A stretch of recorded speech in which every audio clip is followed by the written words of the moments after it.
नमस्कार। ब्रेक के बाद खबरों में एक बार फिर से आपका स्वागत है। मैं हूं हेमलत और खबरों की शुरुआत करते हैं सरायकेला खरसवां जिले से। झारखंड के पूर्व मुख्यमंत्री और भाजपा के प्रदेश अध्यक्ष बाबूलाल मरांडी आज बीजेपी की संकल्प यात्रा के क्रम में सरायकेला खरसवां जिले के खरसवां डाक बंगला पहुंचे, जहां पार्टी के नेताओं और कार्यकर्ताओं ने उनका गर्मजोशी से स्वागत किया। इससे पूर्व मरांडी खरसवां शहीद वेदी पर पहुंचे और खरसवां के शहीदों को अपनी श्रद्धांजलि अर्पित की। उन्होंने एक विशाल रोड शो किया और सभा में आए लोगों को संबोधित किया। अपने संबोधन में बाबूलाल मरांडी मुख्य रूप से सूबे के सीएम हेमंत सोरेन पर कई मामलों को लेकर हमलावर रहे। उन्होंने कहा कि प्रधानमंत्री नरेंद्र मोदी के 9.5 वर्षों का कार्यकाल देश के गरीबों को समर्पित रहा है। केंद्र सरकार ने इस दौरान जनधन योजना, उज्ज्वला योजना, प्रधानमंत्री आवास योजना, आयुष्मान भारत योजनाओं के माध्यम से महिलाओं, बुजुर्गों, किसानों के जीवन में खुशहाली लाई। ये देखकर दुख होता है कि बदले की राजनीति से प्रेरित मुख्यमंत्री हेमंत सोरेन केंद्रीय योजनाओं के क्रियान्वयन में बाधा डाल रहे हैं। बाबूलाल मरांडी ने कहा कि नरेंद्र मोदी ने बिचौलियों को खत्म कर दिया। अब दिल्ली से जो पैसा आता है वह सीधे गरीबों के खाते में जाता है। बाबूलाल मरांडी ने ट्रांसफर पोस्टिंग के भी बहाने हेमंत सरकार पर हमला बोला। उन्होंने कहा कि झारखंड के तमाम सरकारी कर्मचारी, अधिकारी और पुलिस वाले भी इस वसूली सरकार से तंग आ चुके हैं। हर महीने 2 महीने पर ट्रांसफर पोस्टिंग की लिस्ट आ जाती है। पकड़ता पहले नहीं है, पुलिस वाले बड़ी तेज हो गया। आजकल तो मोबाइल है, पहले फोटो ले लेता है मोबाइल से। अब यहाँ की मुझे पता नहीं, मैं पलामू की बात बता रहा हूँ। अब फोटो ले लेता है तो चेहरा सब साफ आ जाता है। क्या भागेंगे भी तो फिर आपके ऊपर केस कर देगा, नाम पता करके। प्रेस वाले लोग हंस रहे हैं, बात तो लगता है सही है क्या भाई? तो ये हालत है इस प्रदेश की। बालों की तस्करी हो रही है, बड़े बड़े ट्रकों से तो पार कर रहे हैं, छोटे छोटे लोग अपना घर बना रहे हैं, उनको पकड़ते हैं पुलिस वाले। पुलिस वालों को पूछो कि भाई क्यों करते हो? बोला कि हेमंत सोरेन ने कहा कि वसूली करके देना, नहीं तो थाना में रहने ही नहीं देंगे, यहां से वहां भगाते रहेंगे। ये हालत है इस प्रदेश की। कैसे ये राज्य में ये समाप्त होगी? कानून व्यवस्था कैसे ठीक होगी? और इसीलिए मैं आप सब लोगों से यही कहने के लिए आया हूं कि आप संकल्प लेकर के जाना है कि अपराध मुक्त प्रदेश बनाना है। उसके लिए भारतीय जनता पार्टी को साथ देना, यही निवेदन, यही अपील करने के लिए आया हूं। प्रधानमंत्री मोदी के नेतृत्व में सरकार अपने सभी नागरिकों को समानता और अवसरों के सृजन की अपनी प्रतिबद्धता में दृढ़ रही है और आगे भी करते रहेगी। पिछले 9 वर्षों में प्रत्येक भारतीय सशक्त बनने के लिए कई कल्याणकारी योजनाओं को लॉन्च और किया गया। सरकार के कल्याण संबंधी प्रावधान, गरीब उन्मूलन के प्रयासों, वैश्विक संस्थानों से भी मान्यता मिली है। आज प्रधानमंत्री गरीब कल्याण योजना के तहत 80 करोड़ लोगों को मुफ्त अनाज दिया जा रहा है। ये कोरोना के महामारी के समय से, उससे भी पहले से भी चल रहे थे, लेकिन महामारी के समय हमारे कार्यकर्ता भाई, जितने पार्टी के भाई बहन हैं, पूरा हर क्षेत्र में हो, हमारे मोदी जी के साथ उन्होंने साथ देकर काम किया। गरीब कल्याणों के लिए गरीबों को अनाज दिया जा रहा है। इधर इंडिया घटक दलों द्वारा राजधानी रांची के जिला स्कूल शहीद चौक से अभिव्यक्ति की आजादी पर हमला एवं विपक्षी दलों द्वारा नेताओं को ईडी और सीबीआई का भय दिखाकर परेशान करने को लेकर राजभवन तक आक्रोश मार्च निकाला गया। आक्रोश मार्च के माध्यम से केंद्र सरकार पर लोकतांत्रिक मूल्यों के हनन का आरोप लगाते हुए विरोध प्रदर्शन किया गया। विरोध प्रदर्शन में शामिल इंडिया गठबंधन के वरिष्ठ नेताओं ने कहा कि केंद्र की विपक्षी पार्टी के नेताओं को तो गिरफ्तार किया ही जा रहा था, अब तो लोकतंत्र के चौथे स्तंभ पर भी हमला किया जा रहा है। इसका इंडिया गठबंधन पुरजोर विरोध करती है और ये विरोध लगातार जारी रहेगा।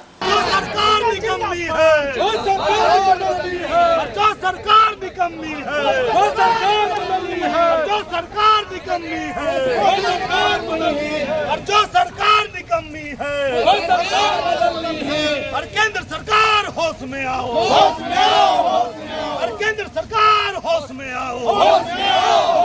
हमारा अभी आप सुना होगा कि 5 दिन पहले हिंदुस्तान के 5 वरिष्ठ पत्रकारों को गिरफ्तार किया गया, एक को छोड़ दिया गया। उनकी गिरफ्तारी इसलिए हुई है कि केंद्र सरकार के जो गलत नियम है, गलत उनका है, उसके खिलाफ बोलते थे। और ये बोलना गुनाह है, पत्रकारों पर हमला कर रहा है। अब तो पत्रकार पर भी हमला शुरू किया, पत्रकार को भी गिरफ्तार करने लगे हैं।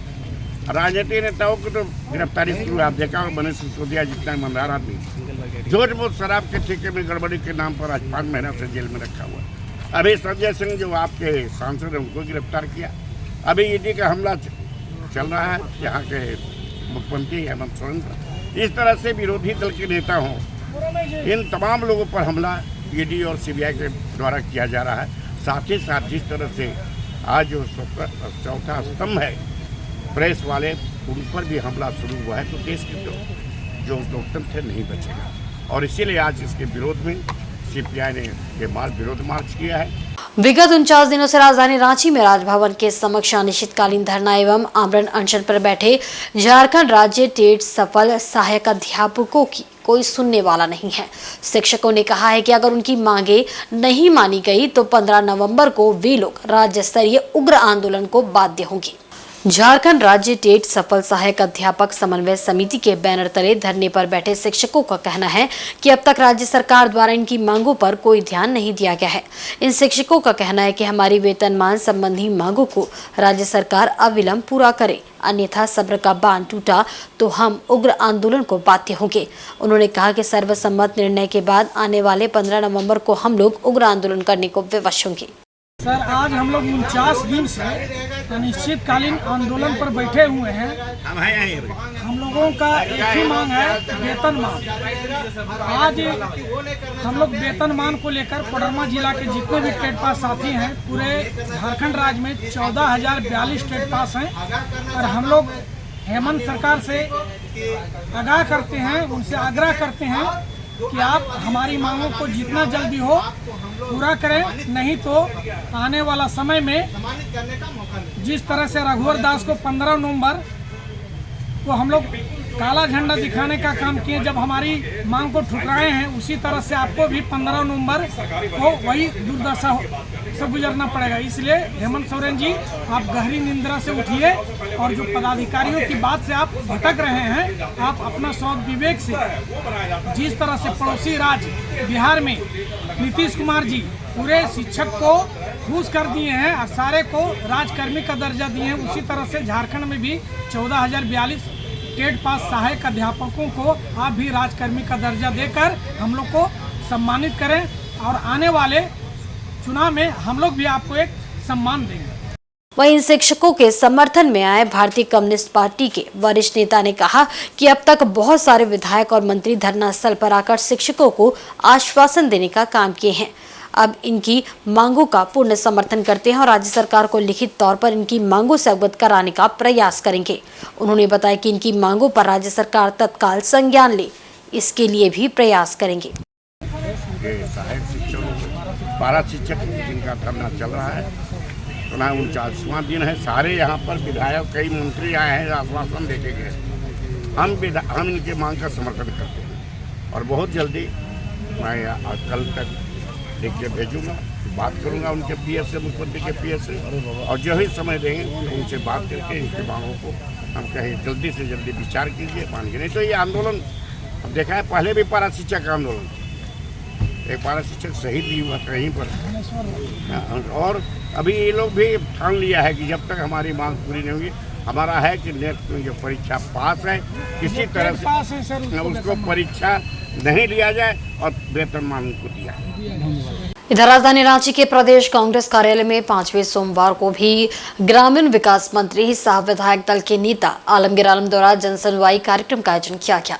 इस जन सुनवाई कार्यक्रम में विशेष तौर पर ग्रामीण विकास से संबंधित एवं अन्य विभागों से संबंधित समस्याओं के समाधान हेतु फरियादी पहुंचे। जन सुनवाई में फरियादियों ने कहा कि हमने मंत्री को अपनी समस्या से विस्तृत रूप से अवगत करा दिया है। विभागीय मंत्री द्वारा आश्वासन दिया गया है कि हमारी समस्याओं के निराकरण के लिए हर संभव प्रयास किया जाएगा। एक चीज़ को लेकर दौड़ धूप कर रहे हैं कि मतलब जो है फिशरी डिपार्टमेंट में जितना भी वैकेंसी आती है उसमें सिर्फ बीएफएससी वालों का ही हक होना चाहिए, जबकि अदर स्टेट इंडिया के जितने भी स्टेट हैं सब में एक्सक्लूसिव बीएफएससी है। लेकिन हमारे झारखंड में क्या है कि इसमें जूलॉजी वाले को भी एलिजिबल कर दिया है। जब तक कॉलेज नहीं था तब तक ठीक था, लेकिन अब कॉलेज खुल गया तो उसमें हम लोग का ही हक बनता है, हम लोग को ही देना चाहिए। फिर अगर हम लोग नहीं आएंगे तो फिर कॉलेज खोलने का मकसद क्या रहेगा। और सर इसमें क्या है कि हम लोग को अगर हम लोग का रिक्रूटमेंट होता है तो हम लोग को कोई ट्रेनिंग वोनिंग का कोई ज़रूरत नहीं पड़ेगा। हम लोग उसी कॉलेज के अंदर ही मतलब 4 साल थ्योरी, प्रैक्टिकल और फील्ड वर्क सब करते हैं। अगर जूलॉजी वाले आते हैं तो उसको 2-3 साल ट्रेनिंग देना पड़ेगा, उसमें मनी और टाइम दोनों वेस्ट होगा। हम लोग ज्वाइनिंग के दूसरे दिन से ही फील्ड वर्क कर सकते हैं। और दूसरी बात है कि सर हम लोग कॉम्पिटिशन फेस करके इस कॉलेज में हम लोग का एडमिशन हुआ है। पूरा झारखंड से कॉम्पिटिशन करते हैं तब आता है झारखंड गवर्नमेंट जिसका एग्ज़ाम लेती है। और सर क्या है कि ये एक टेक्निकल कोर्स है और इसका जो वैकेंसी निकलती है इसमें स्पष्ट रूप से लिखा हुआ है कि मतलब टेक्निकल व विशिष्ट योग्यताधारी के लिए है, मतलब ये वैकेंसी है। लेकिन सर हम लोग टेक्निकल कोर्स है, हम लोग के पास प्रूफ है कि 2016 में इसको आईसीआर टेक्निकल कोर्स माना है, लेकिन जूलॉजी एक साधारण कोर्स है, तो हम हमारे वो मुकाबला कैसे कर सकते हैं सर। वहीं ग्रामीण विकास मंत्री का कहना है कि जन सुनवाई में आए हुए समस्याओं से अवगत होने के बाद उसके निराकरण के लिए कैबिनेट की बैठक के संज्ञान में भी ले जाते हैं एवं मुख्यमंत्री को भी समस्याओं से अवगत कराते हैं। है कि 2 चीज़ का फ़ायदा हम लोग का होता है। एक जनता का जो से बीच के से जो बातें छन कर आती हैं वो हम लोग कैबिनेट में रखते हैं कि इस तरह का जो प्रॉब्लम आता है कि एक के बाद एक सरकार के पैसा हम उस पर लगाते हैं और दूसरे लोग उस पर ही करता है और कोर्ट की प्रक्रिया में देरी होने के कारण हम नहीं दे पाते हैं। कुछ मामला हेल्थ का भी आया था, कुछ शिक्षा विभाग का भी आया था, कुछ सड़क पानी का भी आया था। तो हमने संबंधित विभाग के लोगों से बात भी किया है और जो थोड़ा बहुत लगता है कि पॉलिसी मैटर है उनके लिए माननीय मंत्री को भी लिखने के काम हमने किया है। जन सुनवाई जो हम लोग कर रहे हैं इससे 100% हम संतुष्ट इसलिए हैं कि हमको भी गांव और शहर और नगर में जो आम जनता की क्या कठिनाई है उस चीज़ को भी हमें अवगत होता है और हम कैबिनेट में भी इस बात को रखने की काम करते हैं। हमारे माननीय मुख्यमंत्री भी वहाँ बैठे रहते हैं और उसको सॉर्ट आउट और निराकरण करने की हम काम करते हैं। राजखरसवा रेलवे स्टेशन पर सोमवार को जनशताब्दी एक्सप्रेस से गिरकर एक महिला घायल हो गई। महिला को चक्रधरपुर रेलवे अस्पताल लाया गया जहां उसका प्राथमिक उपचार किया गया। घायल महिला का नाम 38 वर्षीय रुईबारी महतो है। बताया जाता है कि महिला राजखरसवा जाने के लिए टाटा स्टेशन से जनशताब्दी एक्सप्रेस में सवार हुई थी। महिला को इस बात की जानकारी नहीं थी कि हावड़ा बड़बिल जनशताब्दी एक्सप्रेस राजखरसवा में नहीं रुकती है। ट्रेन राजखरसवा में नहीं रुकी तो वह चलती ट्रेन से उतरने का प्रयास करने लगी। इसी प्रयास में वह राजखरसवा प्लेटफॉर्म में चलती ट्रेन से गिर गई। आसपास मौजूद रेल कर्मियों ने घायल अवस्था में महिला को उठाया और एम्बुलेंस से चक्रधरपुर रेलवे अस्पताल आए। रेलवे अस्पताल में डॉक्टर रश्मि पांडे ने महिला का प्राथमिक उपचार किया। महिला के सिर पर 6 टाँके लगे हैं, वहीं हाथ पैर में भी चोट लगी है। महिला के परिजनों को इसकी सूचना दे दी गई है। महिला राजखरसवा के बड़ा बम्बू स्थित कृष्णापुर गांव की रहने वाली है। इधर राजधानी रांची के प्रेस क्लब सभागार में राष्ट्रवादी कांग्रेस पार्टी की प्रदेश इकाई द्वारा एक प्रेस वार्ता कर राज्य सरकार से प्रदेश के बालू घाटों पर स्पष्ट निर्णय लेने को कहा गया है, अन्यथा आने वाले दिनों में बालू लेकर स्थिति और भी खराब हो सकती है। प्रेस वार्ता में एनसीपी के झारखंड प्रदेश अध्यक्ष हुसैनाबाद विधायक सह प्रदेश महासचिव एवं पार्टी के प्रदेश प्रवक्ता कमलेश सिंह ने कहा कि वर्तमान समय में व्याप्त बालू और उनसे जुड़े घाटों की समस्या गंभीर है, जो काफी लंबे समय से चली आ रही है। समस्याओं को सामने रखते हुए उन्होंने कहा कि यदि इस विषय पर राज्य सरकार तत्काल संज्ञान नहीं लेती है तो राज्य में बालू को लेकर स्थिति और भी खराब होती रहेगी और इसका असर राज्यवासियों पर भी पड़ सकता है। इन सभी बिंदुओं को देखते हुए हमारी पार्टी एनसीपी पहले सरकार को आग्रहपूर्वक सारी समस्याओं से अवगत कराएगी। तत्पश्चात अगर मुद्दा नहीं सुलझा तो बालू के मुद्दे को लेकर आने वाले दिनों में राज्यव्यापी आंदोलन भी कर सकती है। बताते चले कि बालू को लेकर पिछले सप्ताह एक बालू कारोबारी को बदमाशों ने AK-47 से भून दिया था। देखिए, एक टाइम दिया गया है और हम लोग आज एक लेटर भी दे रहे हैं कि 7 बार मेरे प्रश्न का जवाब जो है वहाँ से सिर्फ बहुत जल्द इसको शुरू किया जाएगा, लेकिन ये 4 साल हो गया, 4 साल होने जा रहा है। ग्रामीण क्षेत्र में गरीब लोग किस तरह परेशान हैं घर के ऊपर प्लास्टिक दे के रह रहे हैं, उनके बाल बच्चा को भी जो है जो दिक्कतों का सामना करना पड़ रहा है, उस सभी लोग उससे वाकिफ़ है। तो यह स्थिति कब सरकार दूर करेगी? नहीं तो हम लोग एक डिसीजन करके नवंबर में जो है बहुत बड़ा आंदोलन करने का प्रोग्राम है हम लोग का। 1857 ब्रिटिश विद्रोह के नायक वीर शहीद राजा अर्जुन सिंह महल का मुख्य द्वार एवं चार दीवारी जर्जर अवस्था में है, जिसे संरक्षित करने को लेकर राज परिवार के अनूप सिंह देव और झारखंड आंदोलनकारी सुखदेव हेम्ब्रम द्वारा प्रधानमंत्री को पत्र लिखा गया था, जिसके आलोक में पश्चिमी सिंहभूम जिला उपायुक्त अनन्य मित्तल के पत्र के आधार पर भारतीय पुरातत्व सर्वेक्षण रांची की टीम राजमहल के निरीक्षण के सिलसिले में चाईबासा पहुंची।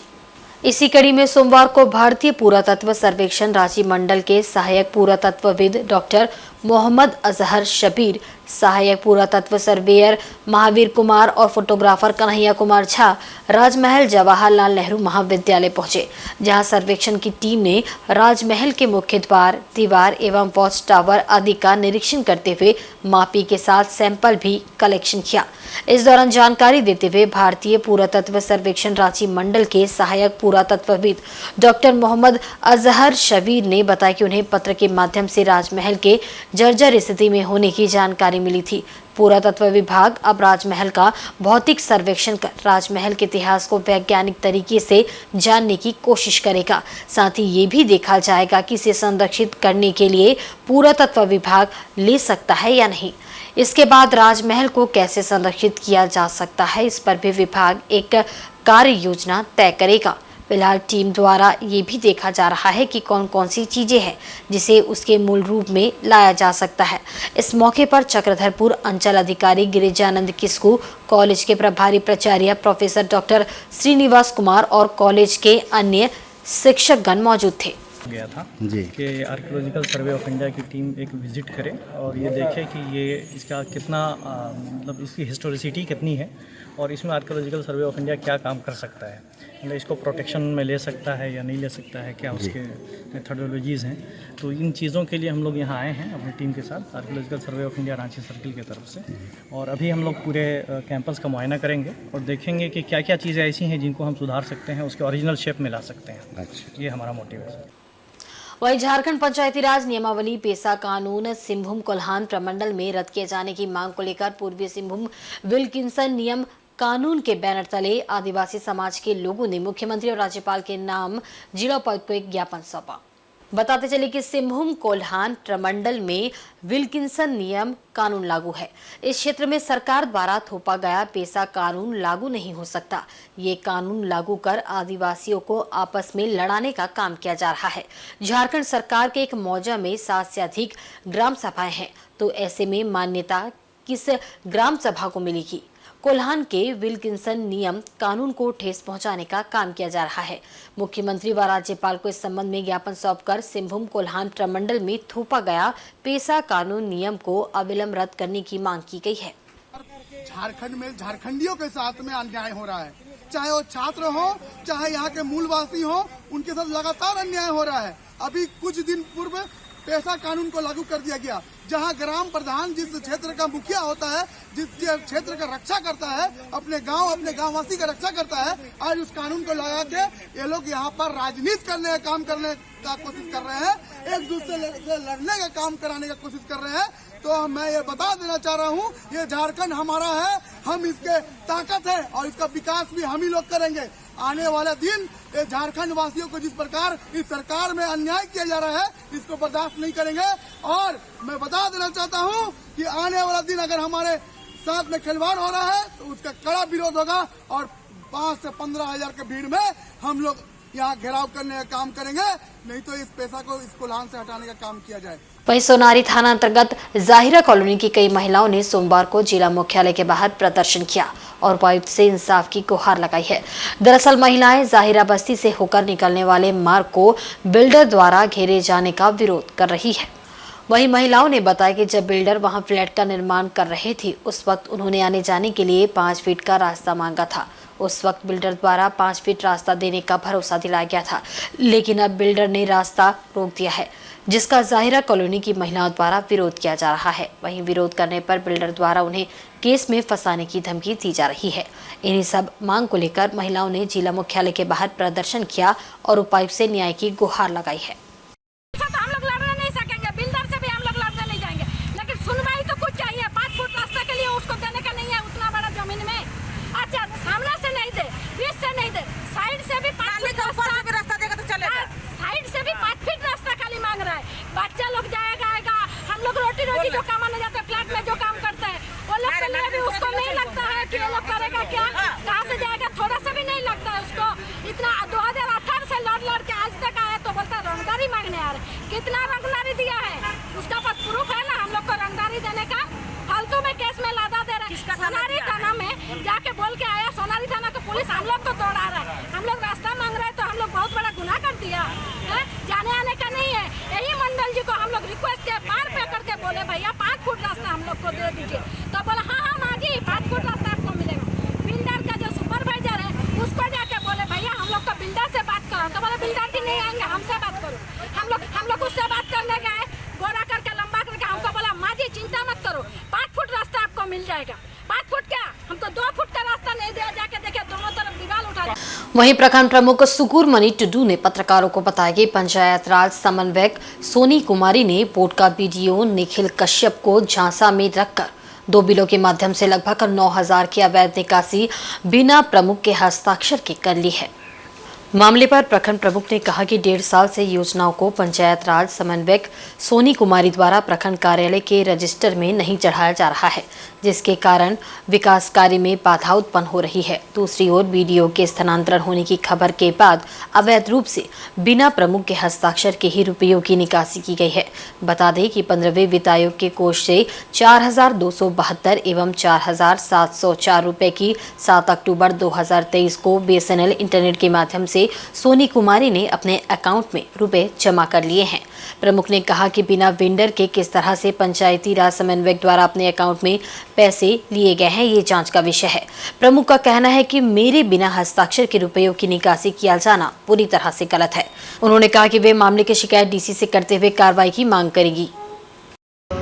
मेरा बिना हस्ताक्षर का पैसा निकासी किया गया है तो ये चिंताजनक विषय है और इसको मतलब कहीं ना कहीं घोटाला के नाम पे ही इसको पैसा निकासी किया गया है। तो इसके नाम पे हम डीसी को लेटर लिखेंगे और जांच का विषय हो और जांच की मांग करते हैं। कौन किया है सर? इसमें सोनी कुमारी और वीडियो दोनों मिलकर किए हैं और सोनी का अकाउंट में मतलब कि ये पैसा ट्रांसफर किया गया। आपको जानकारी थी? इसका तो जानकारी मुझे नहीं थी और मुझे ये जानकारी नहीं दिया गया था पहले, लेकिन सोनी इतना बताए थे कि मेरा एक फाइल है उसमें साइन करना है। तो हमने बोला कि आप फाइल रेडी करके रखिए, मेरा मतलब कि तबीयत ख़राब है, जैसे ठीक होगा हम आ जाएंगे फिर साइन करेंगे। तो इतना मतलब कि जब हम बोले फाइल रेडी करना है, लेकिन वो लोग उतना में ही शाम तक देख रहे हैं कि लघु समिति द्वारा हमको फ़ोन किया गया, मैडम हम लोग भी काम किए हैं, हम लोगों का 2 महीना करीब हो रहा है काम करके, लेकिन हम लोगों का पेमेंट नहीं किया जा रहा है और फिर सोनी कुमारी का नाम पे कैसे मतलब कि पेमेंट हो गया है।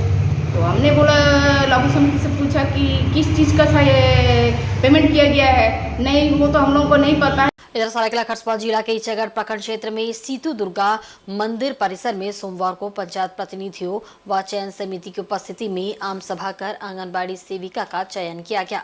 सरकारी गाइडलाइन के तहत प्राप्तांक प्रतिशत के आधार पर कुमारी डॉली दास का सेविका के पद पर चयन किया गया। चयन समिति के समक्ष सेविका पद के लिए 8 आवेदन आए थे, जिन्हें आम सभा में प्रस्तुत किया गया। आम सभा में सीडीपीओ द्वारा सरकारी नियमों की जानकारी दी गई। वहीं सभी आवेदकों का प्राप्तांक का प्रतिशत निकालकर अधिकतम प्राप्तांक प्रतिशत के आधार पर कुमारी डॉली दास का सेविका पद पर चयन किया गया। साथ ही आगे की कार्रवाई हेतु अनुशंसा कर चयनित आवेदक के कागजात जिला मुख्यालय को भेज दिया गया। इस मौके पर सीडीपीओ साधना चौधरी ने कहा कि सीतू में सेविका का पद रिक्त था, जिसे चयन समिति द्वारा आम सभा के माध्यम से कुमारी डॉली दास को अंक के आधार पर चयन किया गया। अनुशंसा कर आगे की कार्रवाई हेतु जिला भेजा गया। उन्होंने कहा कि ओबीसी बहुल क्षेत्र के आधार पर कुल 8 आवेदन प्राप्त हुआ, जिसमें शांतिपूर्वक तरीके से आम सभा कर चयन समिति द्वारा चयन का कार्य संपन्न किया गया। उन्होंने ग्रामीणों को कुपोषण के खिलाफ चलाए जा रहे अभियान में सहयोग करने की भी अपील की।